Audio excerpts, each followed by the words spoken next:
In the heart of rural Pennsylvania, there's an old Victorian house that no one will buy. Not because it's too expensive, but because of what's said to live inside. They call it the Warren House, and if you stay there alone, the house doesn't just creak, it breathes. In 1978, a young medical intern named Claire Matthews rented the place for cheap. She'd just gotten her first job at a nearby hospital and needed somewhere quiet to study. The landlord was eager to rent it out. Too eager, she later realized. The first night, everything seemed normal. The air smelled of old wood and dust, and the floorboards whispered with every step. But at exactly 3:17 a.m., Claire woke up to a noise, faint, rhythmic, coming from inside the wall. It wasn't pipes, it was tapping. 3 slow knocks, then silence, then 3 more. The next morning, she found tiny holes drilled into the wallpaper, perfectly lined up as if someone had been watching her from behind the wall. When she pressed her ear against it, she swore she heard breathing on the other side. Her friends told her it was probably mice, but mice don't whisper your name. That night, she heard it again, a voice, soft as dust, echoing through the vents. Claire. She froze in bed, heart hammering.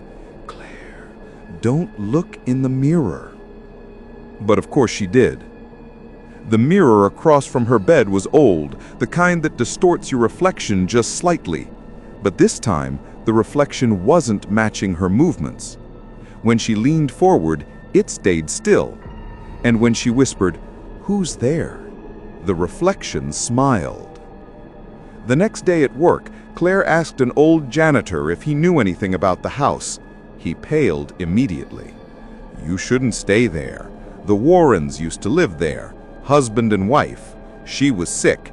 He was a doctor, like you, tried to cure her himself." "What happened?" Claire asked. "He didn't cure her. He preserved her." That night, Claire went down to the basement, the one room she hadn't explored. The air was thick and cold. On one wall, she noticed a large mirror covered by a dusty sheet. When she pulled it off, she saw herself. But behind her reflection stood another woman, pale, eyes wide open, smiling faintly. The mirror began to breathe. Fog formed from the inside. Then 2 hands pressed against the glass from within. Claire stumbled back, screaming, as the mirror cracked like a spider web. Something moved inside the cracks, as if crawling toward her. And then, silence. Claire ran upstairs and locked herself in her room. The mirror there was gone. Only the frame remained, like something had stepped out. At 3:17 a.m. again, the tapping returned. But now it came from inside her closet. When the police arrived the next morning, they found the front door open, lights still on, and Claire's medical bag in the hallway. No sign of a struggle, no sign of Claire. Only one thing remained: a new mirror, perfectly clean, standing in the corner of the room.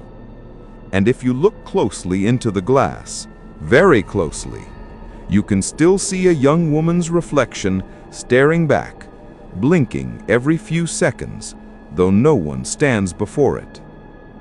Locals say the Warren house still stands, though no one's lived there since.